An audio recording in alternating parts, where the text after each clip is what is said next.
The Religious Freedom Institute is in Washington, D.C. We're located really right on Capitol Hill. And we're a nonprofit organization that is devoted to defending and advancing religious freedom for everyone, everywhere, really regardless of their faith tradition, and whether they be in America or abroad. Our commitment is to really support religious freedom for everyone, everywhere. And in my role with the organization, I serve as the Vice President for Public Policy.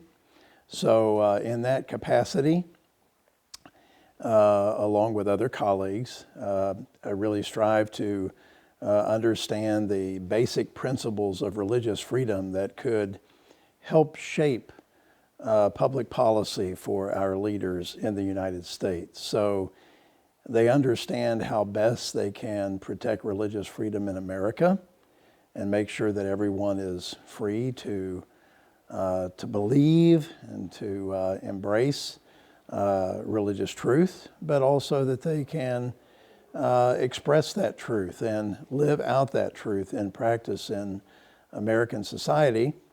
And then second, we're very, very concerned about the persecution around the world. And so we help to shape the understanding of our political leaders and our policymakers in Washington regarding how the administration and the U.S. government can contribute to helping in areas that have faced severe persecution, all faiths, and to helping ethnic and religious minorities have a peaceful existence and an opportunity to embrace their faith within the culture and environment in which they live. Yeah, so, from the beginning of America, our founders understood that religious freedom plays a critical role, a central role in securing other basic freedoms in society, strengthening other freedoms, and also contributing to what we would call a host of societal goods. Societies want freedom, they want stability, they want safety, they want equality for their people. And from our perspective, our founders, and we highly respect their foresight and their genius from understanding that religious freedom plays such an important role in strengthening the other basic freedoms and other benefits to society. Well, that really gets to the heart of even the previous question. For them, religious freedom was one of the fundamental freedoms that we have by virtue of our humanity. Based in our human dignity, we are endowed by our Creator with certain inalienable rights. Rights not given to us by government, or rights that cannot be taken away by government, by virtue of our common humanity and by virtue of our human dignity and creation by God. We're endowed with these inalienable fundamental freedoms. And that's what has led to our involvement in protecting basic human rights around the world. We believe every American should enjoy those basic human rights, those inalienable rights, but those are the rights that also should be enjoyed and embraced by every man and woman on the globe, whether they're in India, Pakistan, Iraq, or Syria. By virtue of our common humanity, they should enjoy those rights as well. And every government that is operating in a civil capacity as they should defend and protect those fundamental inalienable rights for their citizens.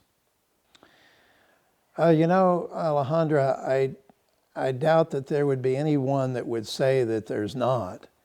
From the international standpoint first, there are more instances of religious persecution and violence around the world today than there have ever been at any point in history.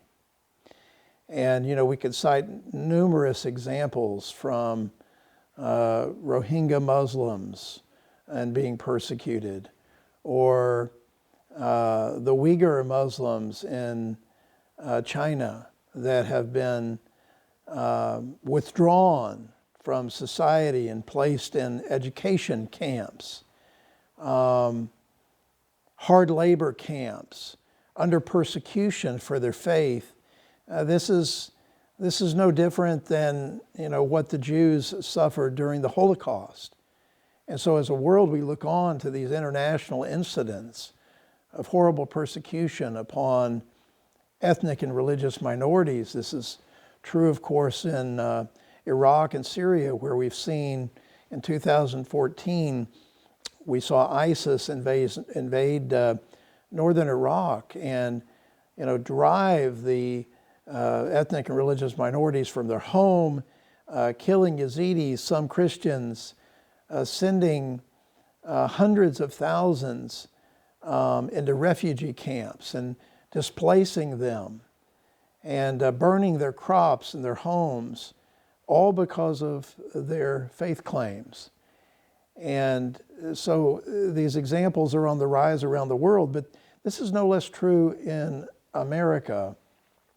We don't see the same violent persecution at this time, but the movements against religion, the efforts to repress religion are taking root in America. We see attacks upon churches, and we see churches and icons being defaced and destroyed in America. There is a rise in anti-Semitism in America against the Jewish community. And there seems to be an overwhelming repression of religious in America by elevating other ideologies, other worldviews, that while we need to be tolerant of each and every ideology, an ideology should not be repressing another. And this is what we see happening in America, that traditional religious values are under attack. Truths that are consistent with the Christian message, for example, not just thought to be outdated, but ridiculed. And so there are signs of religious intolerance that are brewing in America. There are political signals. There are challenges to religious freedom in many courts at a level that we've never seen before. And there is an effort to marginalize religion and religious freedom. And so there's every reason for us to be alarmed and really to take action, to defend the truths of our faith, whatever that faith might be, and to defend the rights of those who want to believe and want to express their faith in public life. We have that inalienable right from God, and we have it protected in our Constitution, and we need to defend that for each other. I think if I had to identify the most serious threat to religious freedom in the world today, it would be the presence of ideologies that choose to eradicate or repress religious freedom. Those ideologies may take different forms. They may manifest themselves in a form of communism, as in China, and the effort there to literally eradicate people of faith and to control the human thinking and the human will about finding faith and exercising their faith. There's a complete repression of that. In other societies, of course, this is no less true. And you find just violent persecution against people. These are ideologies that, in order to elevate that ideology, they are supportive of eradicating others. And so this is why you see it manifested in different ways, in some places through violent persecution.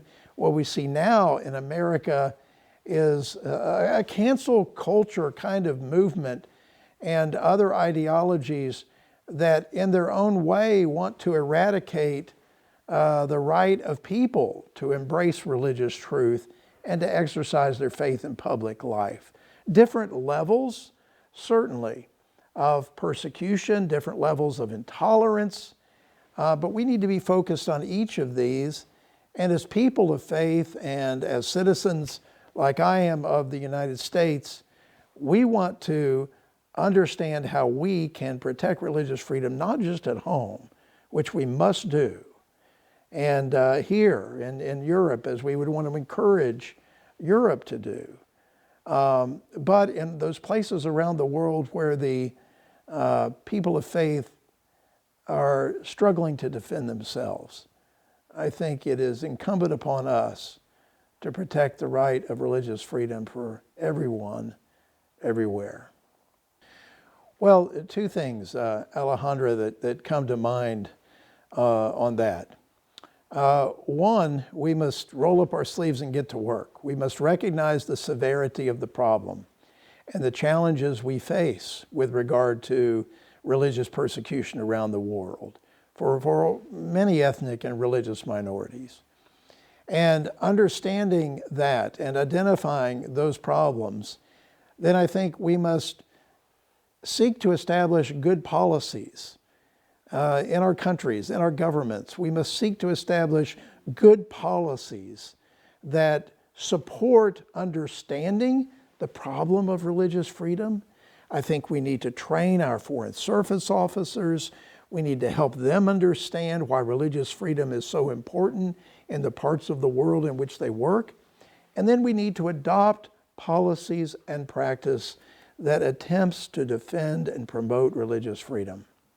And so in those hotspots around the world, a country like the United States needs to engage practically, programmatically, and in terms of its policy to help identify and provide solutions, for example, in a northern Iraq, or in our foreign policy negotiations with China and other countries. Those need to be issues that are discussed. They need to be priority issues.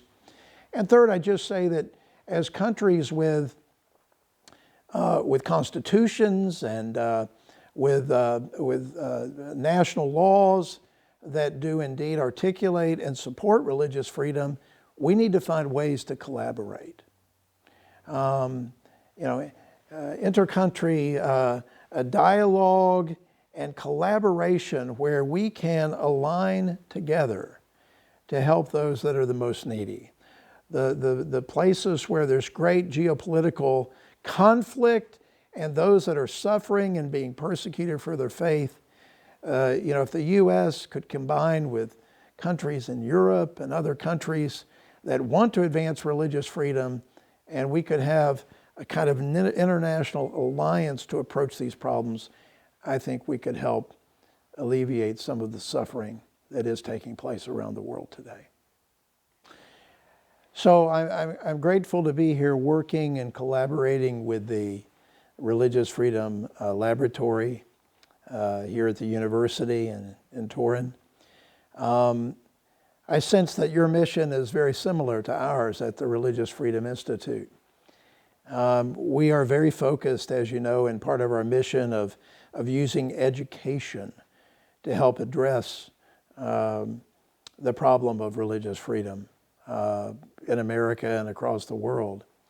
And I see you undertaking that mission as well, with studying religious freedom issues, with doing reports, and really stepping in to the research world, to understanding the problem, to trying to identify approaches and solutions.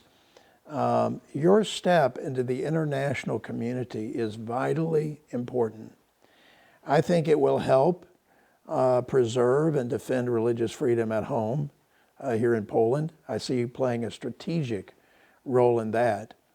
But I look forward, and I think there's great opportunity to collaborate with the Religious Freedom Laboratory. It's very natural that organizations like ours in the U.S. could partner with the Religious Freedom Laboratory here and with others in the U.K. and throughout Europe and in Canada and other parts of the world to work together to understand the problems and to move more quickly towards collaborative solutions. So I think your work is great. You're off to a strong start, and I look forward to working just as closely as possible with you in the years ahead. And as the Religious Freedom Institute, we commit to partner with you in this endeavor.